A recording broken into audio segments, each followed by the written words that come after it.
Day, everybody. The Olympics right around the corner. The opening ceremonies is happening live. We're going to show it to you on KVM TV 8 and on Peacock on the 27th.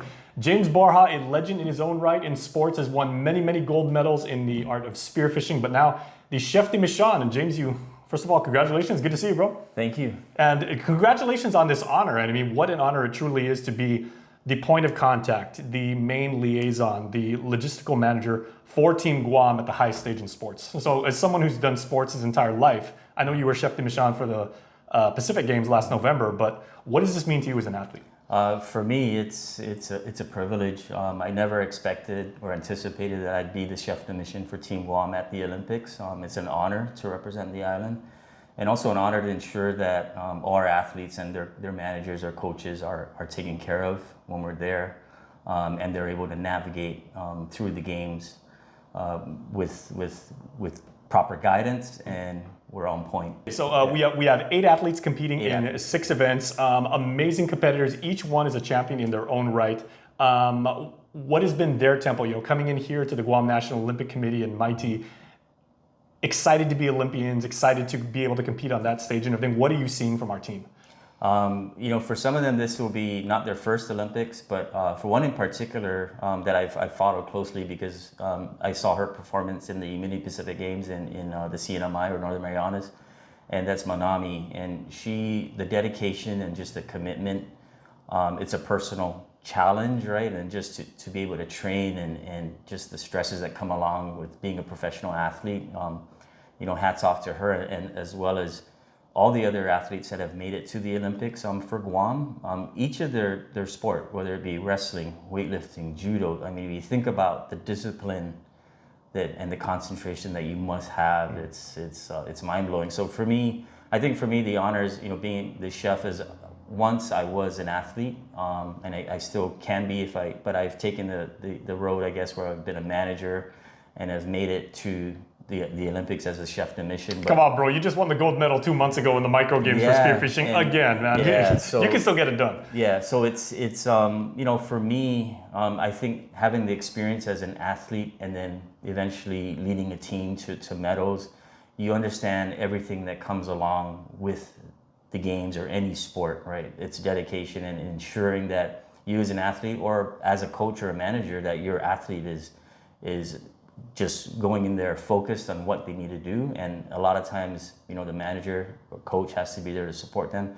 And it goes up to the chef de mission. So communication, logistics, planning, just guidance of the overall games. If there are any challenges or issues that they may encounter while they're there, it's my job to ensure that we handle it and we bring it up with the organizers or the respective sport. You're basically going to get very little sleep for 2 weeks and everything. Pretty much. Happily so. Yes, and it's long days, up to 16-hour days. And for me, anything in sports, the love of sport and just being there to participate. I mean, and to think about it, I'm awestruck, but I'm sure it's going to hit me more when I get there because we're going to be seeing all the world champions. Mm-hmm. I mean, these are folks that you only read about and see on social media or on television, and now I'm going to see them face to face. So. Yeah, because you'll be staying in the athletes' village, just right alongside our athletes and our coaches. There is a very good chance you could rub elbows with like Katie Ledecky or something like. Yeah, and of course there's certain sports that I'm going to be able to. Hopefully, I'm going to be able to observe and see.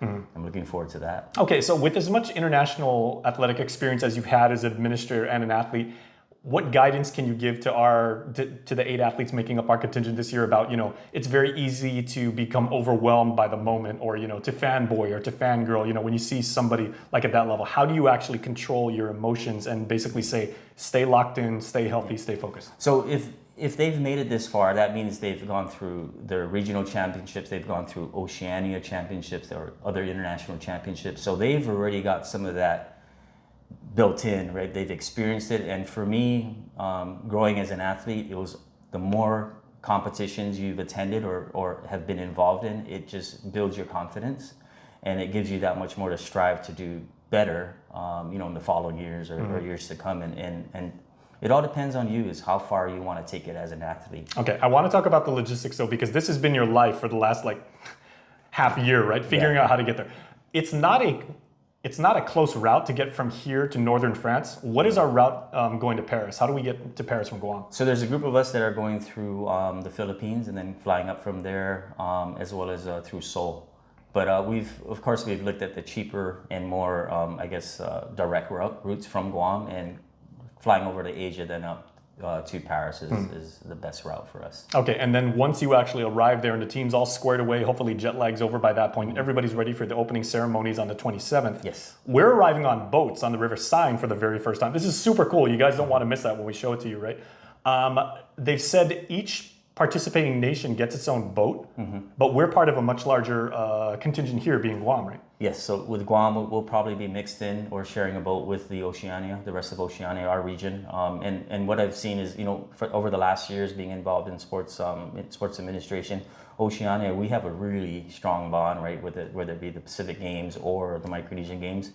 All of Oceania that comes together, it's just amazing how we help each other out. So that's like us, Nauru, Papua New Guinea, Fiji, American Samoa. Yeah. All right, so it's one big Oceanic contingent on the same boat. Basically, we're all competing. So, by the way, when you guys are watching the opening ceremonies, if you see G go by and Guam wasn't there, stay around for. It's probably going to be so Oceania. So that's probably where you see our 8-member team. Yeah, so what I wanted to share is that also because we were on boats, there's a limited number of seats or capacity that the boat can hold. So based on our delegation size, there's only a certain amount of us that will be able to be on the boat. But of course, all our athletes will be given the opportunity to get on the boat, but not all our officials. So, okay, and so the Guam contingent, of course, is much larger than just the 8 athletes who will be competing. How many, trainers, medical staff, coaches, advisors can each athlete bring with them? Yeah, so each athlete is allowed one coach or manager. Okay. So everyone will be bringing their trainer or their coach, and then of course we have our officials on my end. So like for myself, chef de mission. Then of course our Secretary General and President of the Guam National Olympic Committee will be there. Have you ever been to France before? Yes, fortunately last year. So 1 year ago from today, we were there for the 1 year meeting prior to the Olympics, and we basically had a bunch of meetings with the IOC.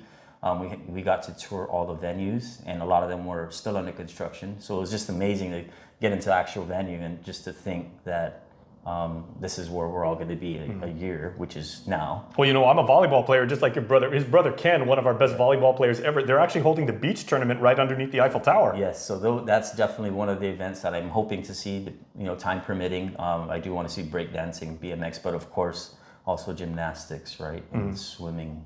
There's a few others, but it depends on how our schedule is for each of our athletes, and ensuring that we take care of our Guam delegation first. And then of course, if there's time to visit, I'll have that opportunity to do that. But I know there's going to be some meetings lined up as well. So that's part of the routine of being chef de mission. Right? All right, James. Well, final question, because I know you and your staff here at the GNOC, you guys got to catch a plane to go to Paris. But what are your final words of wisdom to our athletes? Because a lot of the coaches, like in weightlifting, Ed Molinos was a 1992 Olympian himself.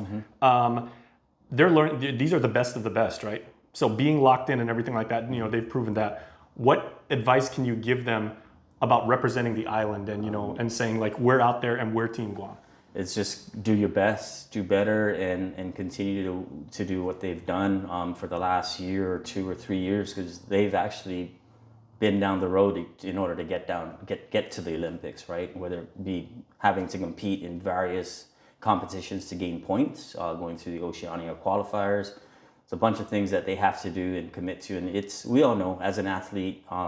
It's a lot of commitment and a lot of time away from home, especially if you're trying to gain, points to get to the Olympics. It's very challenging. Okay, and there's one more island sports tradition we have is who will be selected to bear our flag walking in at the opening ceremonies, or in this case, coming on the boat. Rick Blas, the president here at the GNOC, told me it's also a tradition. They pick them right before the opening ceremonies start. They kind of like evaluate, on their character, their accomplishments, how they conduct themselves, and how they represent the island. So that's going to be a very big moment too. And it's good to see, because the surprise faces of the athlete when they get selected to be the flag bearer for Guam. It's always fun to let them know. I mean, my experience in being the chef de missions for previous games, when you walk up to them and say, "Hey, guess what? You're going to carry the flag," and they're all excited and kind of nervous at the same time, but they're very. I'm nervous. I'm getting goosebumps just listening to this stuff and everything like that. So James, they truly picked the right man for the right job. And Thank you. Have a wonderful trip out there. I mean, we'll be watching on KUM TV and Peacock all the way. We really, really support you guys every step of the way, man. All right. We're really proud of you guys. Thank you. All right, that's James Borja, Guam National Olympic Committee. Olympics starting very, very soon. Going for Gold is presented to you by Prime Hydration and C2O Coconut Water, distributed by PDC Wholesale.